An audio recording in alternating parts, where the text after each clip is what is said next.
Time remembering who was in the room, with the patient at all times. But in any case, good to see you both again. So last time we had left it as we were going to get the new MRI. We needed that for sure, right? We needed to get kind of sharper images before we finalized any treatment decisions, though I think we had left it as we were leaning towards treatment given the location, given the problem it had caused, Right. etc.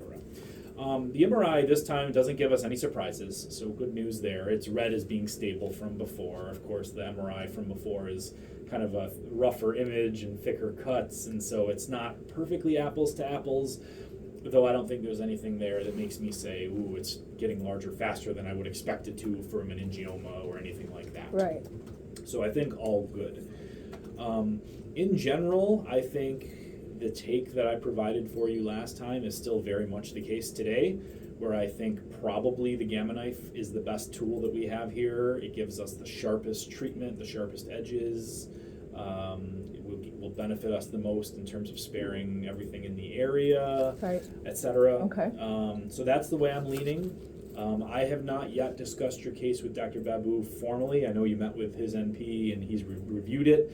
It was kind of always my plan to lean into the neuro-oncology tumor board to discuss things. So that really is my next step. Okay, and she did mention that Yeah. they would present it, yes. Yeah, so I guess I didn't consider that maybe she would put it on Add the it list. So, on, yeah. so you just have to keep your eyes peeled. So for transparency, I'm not here this Friday or next Friday. I'm Okay. doing my winter break with the family. Nice, nice. So it will be my preference to be present when your case is there, just so And she may not actually Have done it. schedule it because she said that they were going to back off and because surgery wasn't an option. Gotcha. So, but she did mention that that was an option to have it presented, Discuss. which Okay. is good. Perfect. Okay, So what I'm planning to do then is to have it reviewed the Friday that I'm back. okay, Right, so that'll be 2 weeks from this Friday. Okay. And while I know none of us want to have things hanging out there, I don't think the matter of a couple of weeks will make any difference with anything. Agreed. For what it's worth. And I would, in this situation, I would prioritize my involvement as opposed to it getting discussed faster without me there.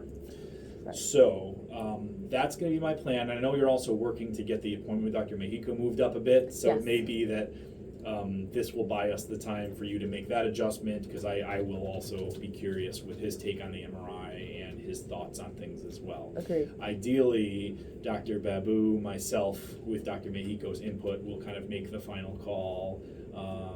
Though from a radiation perspective, which is the part of it that I own, I do think that the Gamma Knife treatment is probably the best way to go, as Okay. opposed to the short course of radiation, 3 or 5 treatments, which comes with some additional uncertainties and imperfections in location, which sometimes are helpful, but here I don't think we need. Okay. And then, of course, the conventional course, which I mentioned to you, the 5 weeks of radiation, which sometimes is helpful. I don't think it's going to help you in this situation. Okay, So my tentative plan is that we're moving sort of towards Gamma Knife treatment to treat what we think is a meningioma. okay. But I'm awaiting the confirmations from my friends and colleagues, as I've noted. As I am. Okay. We're kind of leaning in, letting you guys make the decision, because as I was telling Dr. Alden, I'm a little less comfortable with not doing anything. Sure. The things that we are concerned about are, the results of what complications could the radiation cause, which I'm sure you probably can't definitively speak to that, although you're probably going to suggest that it's better to do something now while we can before it grows. Now, Dr. Babu's RN said that just because it hasn't grown doesn't mean it won't. Right. So it's fairly common for meningiomas to be discovered incidentally, is the word we use, right? Where you have a headache or you have a fall and they do a scan and they say, oh, there's a meningioma there. They say, let's just follow it for a period of time, and they check it 6 months and a year and several years go by and it doesn't do anything. And in small meningiomas that are located in non-critical areas, oftentimes they're up here on like the surface of the brain, we will often watch those. And patients who come to my clinic, I'll say, I could treat it, but I really don't know if we need to right now. Let's just watch it, right? Right. So you're right. Some of them will not grow over time.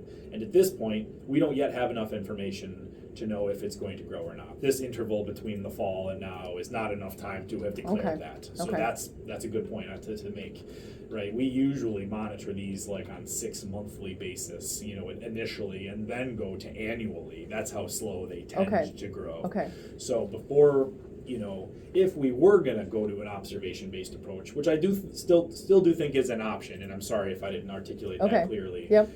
That is the other option, of course.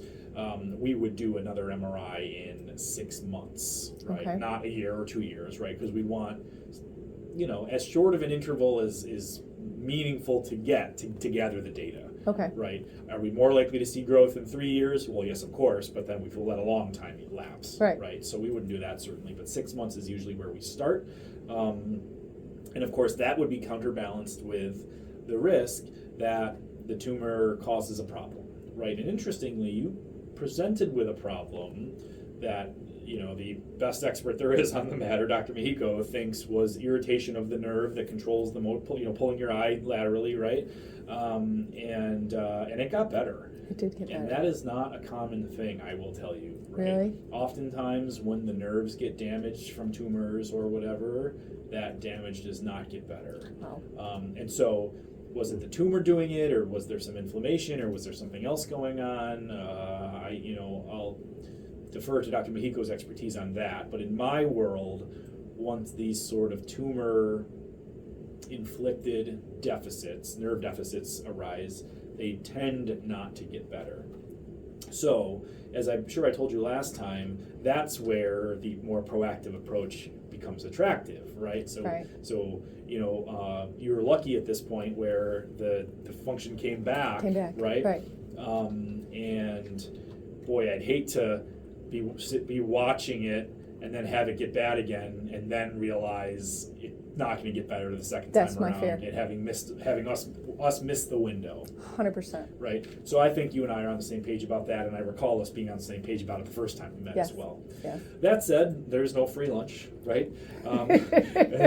So of course there's risk, which is what makes this so challenging. Most patients who have Gamma knife for a tumor in this location will have no side effects now or in the future. Okay. Like full stop, knock on wood. Okay. Yeah. So I would not expect any major complications. We think that we have a safe enough distance away from the optic nerves, right? That's one of the things we take very seriously, Right. whereby the risk would be virtually zero to those nerves. And of course, if somewhere along the process I found out that wouldn't be the case, then we would talk differently about it. Okay. Likewise, the brain tumor tissue, the brain stem, very, very low risk there, okay? The things that I would be concerned about, I would say maybe three main things.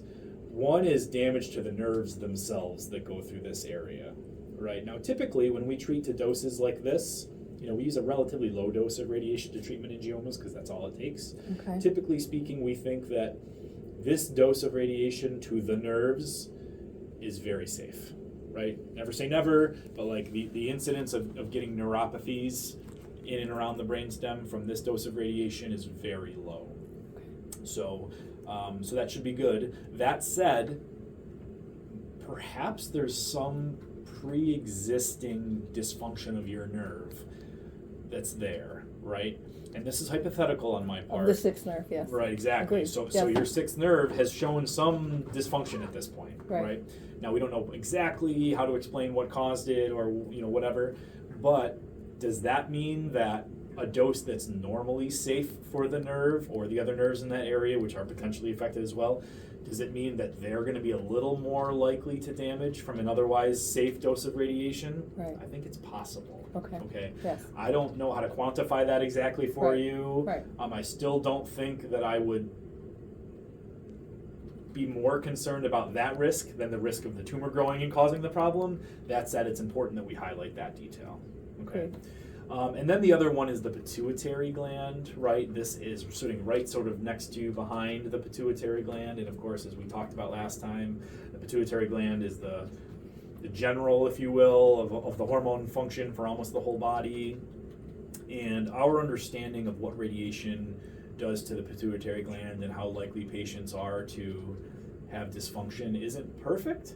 What I'll tell you is that even when we treat the pituitary gland itself, with radiation, it's not a guarantee that there's pituitary dysfunction, Okay. right? Okay. And here we're treating sort of off to the side, Right. Whereas with the right tool, Gamma Knife, we should be able to spare the pituitary gland from a large amount of the radiation. And, I'm Okay. going to avoid specifics, but we should be able to do a pretty good job with sparing it, Okay. which should make that risk even lower, Okay. right? Okay. So, not that the risk is zero, but I'm hopeful that the risk is, pretty low, where it's not the most likely thing to happen that you have problems with the pituitary gland. And ultimately, damage to the pituitary gland would mean that one of your hormones is malfunctioning, which means you have to take hormone replacement, right? So- Which means it's a fixable problem. It's not a terrible thing. That's right. And that's not to downplay That's right. what it means to have to take a pill the rest of your life to replace thyroid hormone or whatever, but That's in the okay. grand scheme of things, relative to having a visual issue, maybe it's something you would pick. And we would probably recommend that you would follow up with an endocrinologist long term to check in every so often on all your levels, just to screen for Just any to screen, problems. okay. Exactly. Yep. Yep. And then the last big thing that probably bears mentioning is the risk of secondary tumors or cancers. So radiation therapy always comes with a risk of that, right? Typically it's in the area where we're using it, right? So here, it's not going to put you at risk for, say, breast cancer, right? Right. Well, things in that area.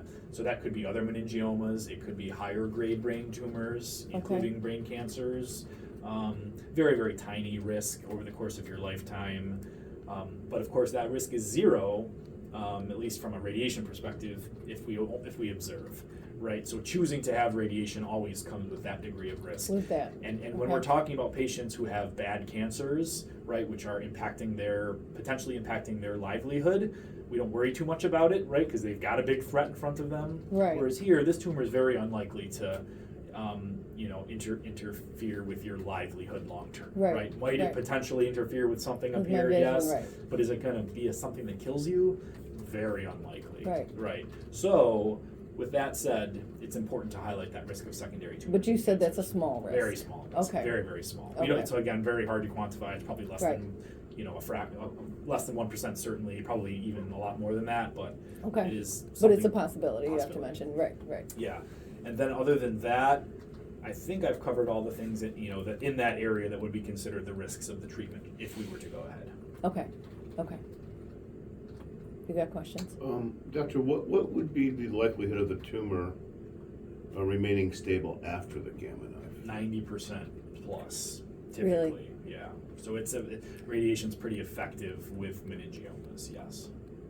So it seems more and more likely that that would be the wise course to go. I think so, and I try to make this a collaborative discussion. It's not me saying this is what you need to do, Right. But as I indicated to you, it's the way I'm leaning. Okay, Yeah. okay. But I like the idea that we're going to be discussing it, and it's going to be discussed amongst other Yeah. professionals, Yeah, and and it's listen, fantastic. I'm very ready to be wrong. I always am, right? So if the neurosurgeons or the neuroradiologists show me something on the MRI that I'm not appreciating because it's slightly outside my wheelhouse, I will very gladly take their advice and call you with an update and say, hey, they pointed something out to me that I didn't have front of mind when you and I spoke that day in clinic. So That's wonderful. Yeah. Couldn't ask for more than that. Better than getting second opinions.